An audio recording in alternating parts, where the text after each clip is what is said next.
Coach AJ? What's happening? No. Do you want to do an opening statement or go straight to the question? We can go straight to questions. Okay, we are ready to begin with Arkansas. We're just going to start with your questions. Please raise your hand and we'll get a mic to you.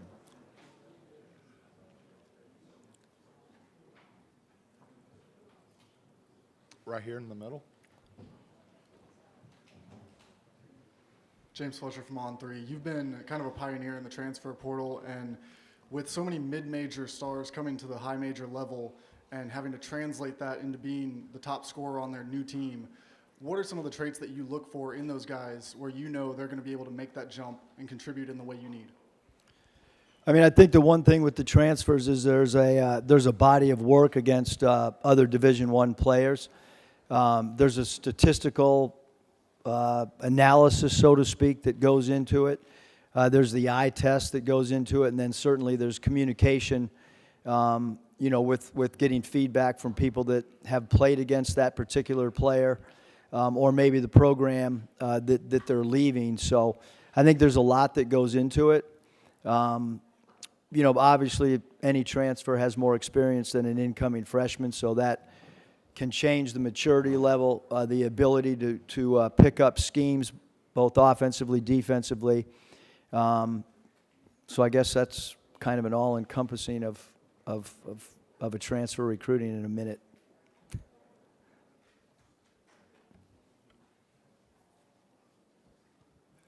Ben Roberts, Lexington Herald Leader.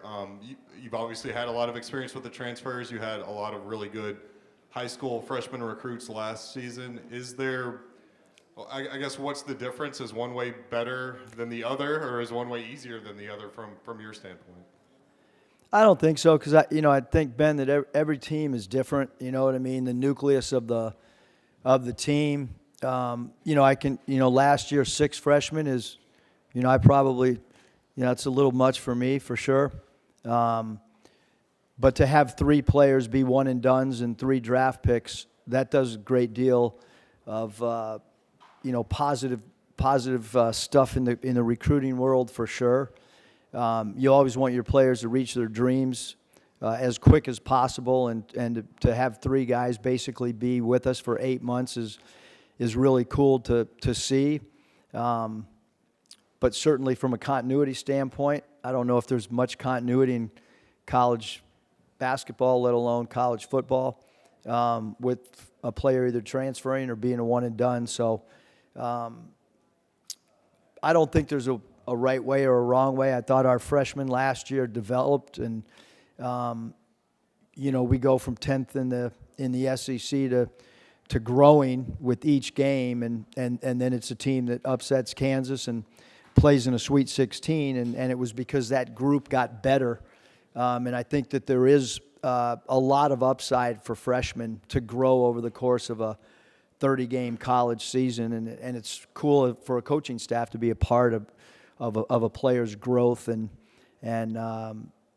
be with guys that still haven't reached their max or their upside.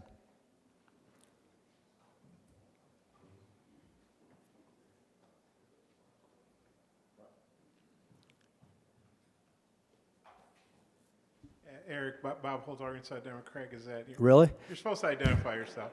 Just trying to do a crop out Greg. Thanks, Bob. But it's your 5th year in the league, and it's been good for a long time. But some years it tend to be a little top heavy. This year, or really in recent years, seems like there's a lot of balance. Some of the coaches have said they think it's the best it's ever been since they've been around. What's your take on the league going into your 5th year, just as a whole, and then you're getting ready to add Oklahoma and Texas too? Yeah, I think that this league, I think everybody, everybody knows about the SEC football-wise. Baseball and basketball, in my eyes, is underrated, even though people talk about it being one of the top 2 conferences from a basketball perspective. If you look at the coaches in the league, if you look at the talent level, if you look at the number of draft picks, I mean, I truly believe this is the premier basketball conference right now. Looking at the league compared to, the small portion size that I have of 4 years, I think the league's is good, probably better than any year since I've been in it. The coaching continues to get better and better. each year. And certainly when you look 12 months from now at adding Oklahoma and Texas, the league is going to be even stronger. So really competitive league. It's hard. It's a challenge every night.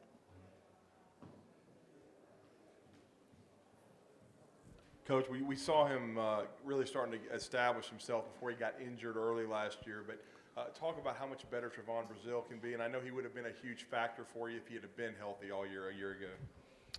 Yeah, first of all, he's done an incredible job with his rehab, as has our team doctors and our trainer. He's been a little bit ahead of schedule with everything, but we've been really, really patient with him, and we'll continue to be patient with Trevin, even on Friday when we have our first exhibition game. He'll be ready for the first game as long as everything continues to progress as it has. But he, in my opinion, when he got hurt, I thought he was one of the best players in the league, which if you're one of the best players in the SEC, you're probably one of the best players in the country. Real tribute to our team, because we had spent the majority of the summer building around him and his versatility, and to have him go down when he did, and then be able to kind of recalibrate who we were from an identity standpoint. I thought it was a real, tribute to the other guys, because we had people step up, and when he went down, we didn't make excuses internally, but he's headed to have a great year for sure, and has an incredibly bright future beyond college as well.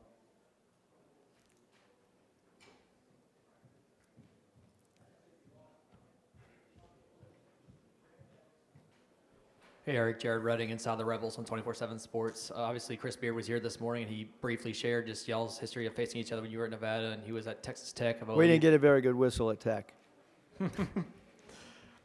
Just knowing him, what do you feel like he kind of brings to the conference, and what is kind of the common denominator among the teams that that he's coached? Well, Coach Beard's one of the best coaches in college basketball. Everywhere he goes, he wins. His teams play with great toughness. You better be able to get loose balls against his teams, and you have to figure out a way to score. Great defensive coach. Every team that we faced, which is, I don't know how many times, maybe 3 times now, an NCAA tournament, a game at Tech, in Lubbock when I was at Nevada, and then an exhibition game last year. Schematically, he's really hard to prepare for. And, he's a guy that gets his guys to play with maximum effort.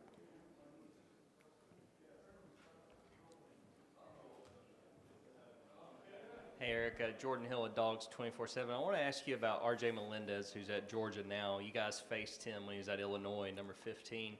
What do you remember about his game, what you guys saw against him in that NCAA tournament game? Thanks, Jordan. I remember his number. He's just got great versatility. I think he'll fit Mike's system really well. He can play 3 positions, good defender, can score in transition, got good length. I think he's a player too that, based on his age and stuff, is set to really jump up and become a much more developed player than he has been. But he started on a team that was really good last year. Illinois, really talented team, and he was playing around some guys that were high volume scorers, and I think he's going to probably have more of an opportunity with the ball in his hands to increase his scoring productivity from where it was last year with the Illini.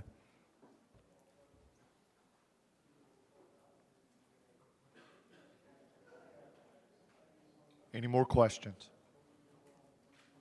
Here and then here. Coach Curtis Wilkerson, HawgBeat.com. You mentioned several times how Jalen Graham's practice habits have improved quite a bit over last year. I'm just curious, due to that, what parts of his game have been unlocked and maybe areas he's improved where he can make a bigger impact this year? Yeah, I think, anyone that watched us play last year, Curtis understands that Jalen is a really, really talented offensive player. If you watched him at Arizona State, Coach Hurley went to him and used him as a go-to player, his second team all Pac-12. We want him to continue to evolve as a rebounder in traffic. and to rebound outside of his area. Those are two areas that we look for growth from him, and to be a little more aggressive in getting loose balls. I think the scoring, he's as hard to cover one-on-one as anybody in our league, both in the post, in mid-range, and facing up off the bounce. He's got a great spin game when he puts it on the deck. So it's those areas that I talked about will really determine where his role evolves moving forward. Hey, Eric, Ryan Black with the Courier-Journal. There have been just a lot of questions today to the coaches about roster building in current college basketball, and everyone knows that the most successful teams in the past 6-7 years have been very experienced teams. Kentucky has 8 freshmen. Many of them are going to be counted on very heavily this year. Do you think that can be successful in today's college basketball, kind of leaning that heavily on? I mean, and granted, I understand they're extremely talented freshmen who many are projected to go in the NBA draft, but still, do you think that can be successful in today's? I do. I really do. I think it depends on who those freshmen are, and again, I can just use our team. Last year, I mean, we started 3 freshmen. One of them was hurt, for a good portion of the season. If he's not injured, we probably have more wins than we did last year. If Brazil is playing with those 3 freshmen, maybe we have 5 to 6 more wins, to be honest with you, when you consider Nick Smith's talent. But yes, I think you can win. If we wouldn't have played UConn and we would play some of the other teams that were still left in the tournament, we felt like coming off that Kansas win, even with the 3 freshmen starting, that we could have gone beyond a Sweet 16. So, and Coach Calipari, there's no one better at coaching younger players. There's no one better in the country, probably no one better in the history of college basketball coaching young guys. I don't think there's even a close second. And so, yes, I do think they can have great success, even though they are young, and because he's got lottery picks, and when you have lottery picks and first-round picks, you're gonna win games. Hey, Eric, Kevin Skarbinski with the SEC blog. Obviously, every team's different, every tournament is different, but is there a thread that runs through the NCAA tournament success that you guys have had year after year the last 3 years? I don't know, Kevin. I think that, number one, you've got to get better as the season progresses. Your team's got to be confident, if you, and which we have lost in the SEC tournament. How quickly can you rebound mentally? How can you build your confidence up internally, even though you might get eliminated? We haven't played in an SEC championship conference, so we've obviously been eliminated, but figured out a way to have success. And then I think there's an element of relaxation. There's an element of fun that has to happen. I mean, when we go to Buffalo, we go to Niagara Falls and get out of our hotel, and our players talk to other players and know that a lot of teams are stuck in their hotel room and go eat and go to the gym and then got to go play a game. And so whether we're in San Francisco and we're going to the Giants Stadium to walk around their field and talk about the history of Major League, I mean, we try to do some things that to alleviate some of the pressure, and then we talk about the pressure that it's going to be and how many eyes are on you, the amount of TV, that's the exposure. But we do that now. I mean, we're talking about it as early as we possibly can, so that when you get to March, you're not having those, conversations. Okay, thank you, Coach. Thanks.